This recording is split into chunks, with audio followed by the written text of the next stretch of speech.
Let me tell you something about life, relationships, and the mistakes we often make. See, people think sex is just physical. They think it's just two bodies coming together. But the truth is, it's never just sex. It's spiritual, it's emotional, and it's powerful. That's why so many people get attached after it. Because every time you give yourself to somebody, you're giving away a piece of your soul. Now here's where the trouble comes in. When you mix sex with no commitment, your heart gets confused. Your mind says, this is casual, but your spirit says, I'm connected. That's why so many people get stuck in situationships. They keep holding on to someone who doesn't value them, just because the attachment is so strong. And when that relationship finally breaks, it feels like you've lost more than a partner. You've lost yourself.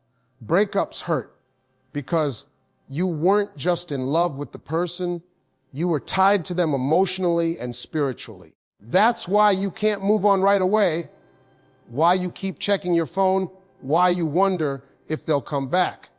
People have this idea that sex is just something two people do because they're attracted to each other, because they feel good in the moment, or because they think it's part of being in a relationship. But let me break it down for you. Sex is not just physical. It goes deeper than your body. It's an exchange of energy, emotions, and spirit. That's why you can lay down with someone one time and still be thinking about them weeks later. That's why some folks can't move on even when the relationship is clearly over. Because you didn't just give away your body, you gave away a piece of your soul. And let me tell you something, your soul is valuable. You can't just hand it over to anybody who looks good or says the right words. See, here's the problem. People confuse fun with connection. They say, oh, we're just having a good time, no strings attached. But let me tell you, there is no such thing as no strings attached. Every time you connect with somebody in that intimate way, you're tying a string to them. You may not feel it right away, but over time, those strings start to pull on your heart. That's why folks wake up one day wondering why they can't stop thinking about somebody who didn't even treat them right. That's why some people stay stuck in toxic relationships. It's because sex is not just about pleasure. It's about bonding. And don't think for a second that only women get attached. Men do too. We may hide it. We may pretend we're not caught up. But let me tell you, when a man shares himself in that way, something happens inside him too. That's why he might keep coming back to a woman he knows isn't good for him. He may not even like how she treats him, but that tie has already been made. It's not just about love. It's about connection at a level we don't always understand. You see, God designed intimacy with a purpose. It was never meant to be cheap, never meant to be casual, never meant to be just another activity. It was meant to bond two people together in love, in trust, in unity.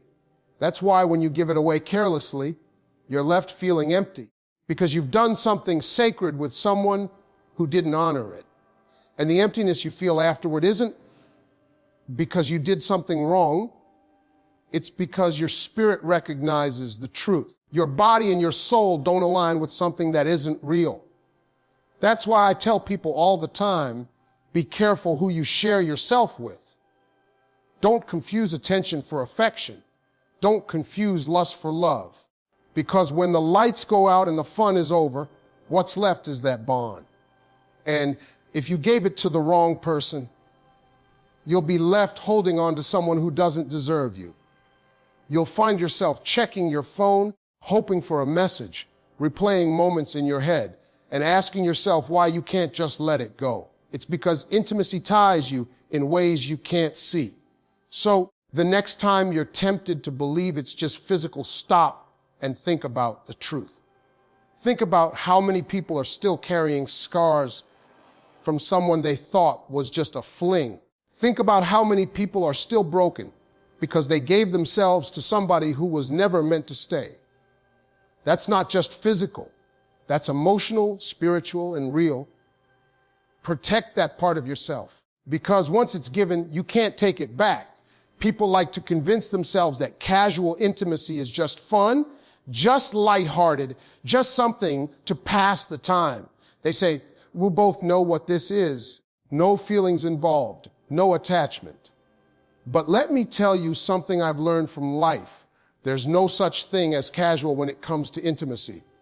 You can fool your mind into thinking you're in control, but you can't fool your heart, and you sure can't fool your spirit.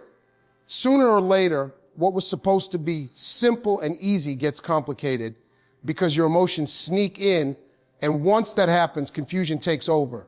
See, here's how it starts. Two people decide to keep things casual, no titles, no commitment, no promises. Just good times and chemistry. And at first it feels like freedom. You think, I don't have to explain myself. I don't have to worry about the future. I can just enjoy the moment. But then something shifts. You catch yourself missing that person when they're not around. You start to wonder who else they're talking to. You feel a little sting of jealousy when you see them out with somebody else. That's attachment creeping in, even when you swore you wouldn't let it happen. And here's the tricky part. Most people don't admit it, not even to themselves. They tell themselves, I'm fine, I don't care, it's just casual. But their actions prove otherwise. They check their phone more than they should, waiting for a text. They replay conversations in their head. They start catching feelings, but keep pretending they don't.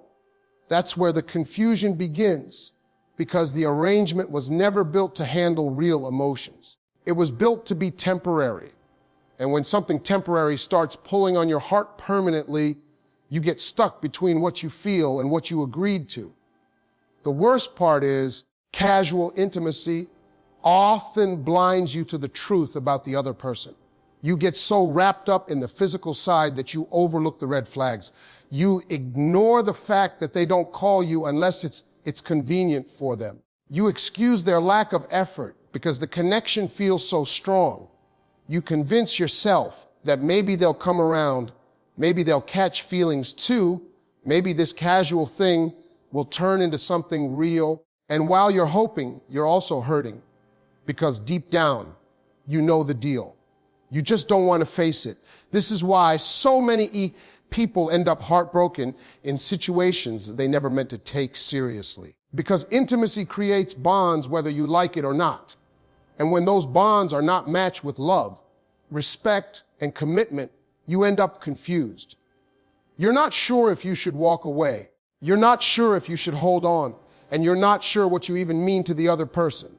And living in that confusion is exhausting. I've seen people give months, even years of their life to someone they weren't even in a real relationship with, simply because they couldn't untangle themselves from that hidden attachment. And the longer you stay in something casual, the harder it is to leave because you've convinced yourself that you can handle it. But handling it doesn't mean you're happy. It just means you're settling for less than what you truly deserve. So don't lie to yourself about casual intimacy. Don't think you can play with fire and not get burned. Feelings don't ask for permission before they show up. They just come, and when they do, they bring confusion with them. Protect yourself from that. Don't let someone keep you in a gray area where your heart is invested, but your relationship isn't defined. Because that's not freedom. That's a trap. One of the most dangerous things about relationships is how attachment can trick you into believing something that isn't real. See, when you get attached to somebody, your vision gets cloudy. You stop seeing the facts for what they are, and you start seeing what you want to believe. That's why people stay in relationships far longer than they should, why they tolerate things they never thought they'd accept, and why they keep holding on even when the evidence is clear that it's not working. Attachment is powerful, and it can blind you if you're not careful. Think about it. When you're attached to someone, every little thing they do feels bigger than it really is. A simple text feels like love, a few kind words feel like commitment, and a short visit feels like loyalty. You start magnifying small gestures, telling yourself, See, they really do care.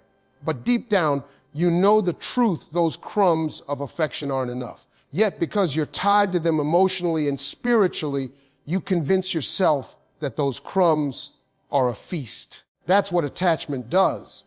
It tricks you into settling. And here's the other side of it. Attachment makes you ignore red flags that are waving right in front of your face. You see the inconsistency, but you say they're just busy. You notice the lack of respect, but you tell yourself nobody's perfect. You feel the absence of effort, but you excuse it with maybe they're going through something. Over and over again, you bend reality to protect your attachment because the idea of losing that person feels scarier than the truth of what you're living with. I've watched people beg for clarity from someone who's been showing them the truth all along through their actions. But because of attachment, they don't believe what they see. They believe what they hope, and hope is dangerous when it's misplaced. You can hope for years that somebody will change, that they'll wake up one day and suddenly treat you the way you deserve. But if they haven't done it by now, chances are they're not going to. Attachment blinds you to that reality, and it keeps you stuck in a cycle of waiting, forgiving, and hurting. Sometimes the hardest part of walking away from a relationship isn't the person. It's the attachment. You might not even love them anymore, but you're so used to having them in your life that the thought of letting go feels unbearable. That's why people go back to relationships they swore they'd never return to. That's why people answer calls they shouldn't answer, reply to texts they should ignore, and keep doors open that should have been shut a long time ago. It's not love, it's attachment. And the longer you hold on to it, the harder it becomes to break free. What you have to understand is this attachment without love, respect, and consistency is a prison. You're locked in, not because the door is closed, but because you refuse to see that it's already open. You could walk out, you could free yourself, but the blindness of attachment makes you stay. And the longer you stay, the more you lose sight of who you are, what you deserve, and what real love is supposed to look like. If you want to see the truth about a relationship, you've got to step back and look at it without the filter of attachment. Ask yourself, if this person wasn't in my life, would I be happier? If I saw a friend going through what I'm going through, would I tell them to stay or to leave? Sometimes it takes stepping outside of your feelings to see reality clearly. Because as long as attachment is driving, you're not seeing the road. You're just holding on for dear life. When people talk about breakups, they act like it's just about losing a partner, like it's just the end of dating somebody. But if you've ever gone through a real breakup, you know it cuts much deeper than that. It's not just losing a boyfriend or girlfriend. It's losing the bond you built, the connection that lived in your spirit, the habits that became part of your everyday life. That's why it hurts so bad. You're not just breaking away from a person. You're breaking away from a piece of yourself that you gave to them. Think about it. When you spend time with someone, when you share yourself with them, when you let them see your soul, you're weaving them into your life. Your routines start to include them. Your thoughts start to circle around them. Your heart starts to depend on them. Then one day that tie is cut and it feels like you've been ripped apart. You're not just missing their presence, you're missing the emotional safety you thought you had, the comfort of knowing somebody was there, the spiritual tie that made you feel whole. That's why even the strongest people crumble after a breakup, because they didn't just lose a person. They lost the life they built around that person. What makes breakups so tough is that the pain shows up in layers. First, there's the shock, the disbelief that it's over. Then there's the ache of missing them, the empty bed, the quiet phone, the silence where there used to be laughter. But the hardest part is the invisible pain, the spiritual tear. You feel like something has been pulled out of you, and you don't know how to fill that space. That's why people cry at night when nobody's around. That's why they replay old memories, wondering how it all went wrong. That's why they feel like they'll never be the same again, because they're not just dealing with a breakup. They're dealing with a soul tie that has been severed. And here's the part people don't always understand. Even if the relationship wasn't healthy, even if deep down you knew it wasn't right, the breakup still hurts because attachment doesn't let go easily. Your mind can know the truth, but your spirit still feels the loss. You can tell yourself, I'm better off without them, and still cry yourself to sleep. That doesn't mean you're weak. It means the connection was real, even if the relationship wasn't right. What many don't realize is that a breakup is like grieving a death.